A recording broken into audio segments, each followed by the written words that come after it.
रहमतुल्लाहि व बरकातुहू। प्यारे बच्चों, उम्मीद है आप तमाम खैरियत से होंगे। देखिए, मैं आपको कुछ तस्वीर बताऊंगी, आपको उन तस्वीर को गौर से देखना है और मुझे जवाबात बताने हैं, ठीक है। तो देखिए, इस तस्वीर को गौर से देखिए और मुझे बताइए कि ये तस्वीर किस चीज़ की है। मोबाइल। मोबाइल, बहुत अच्छे।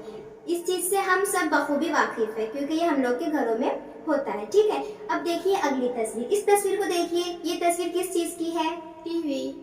टीवी, बहुत अच्छे। ये भी हम लोग के घरों में मौजूद होता है, टीवी, ठीक है। इसके बाद अगली तस्वीर देखिए, ये तस्वीर किस चीज़ की है। कैलकुलेटर। कैलकुलेटर, बहुत अच्छे। ये कैलकुलेटर है, इसके ज़रिए हम अपने हिसाब किताब करते हैं। इसके बाद देखिए अगली तस्वीर, कंप्यूटर। कंप्यूटर, बहुत अच्छी। ये तस्वीर कंप्यूटर की है।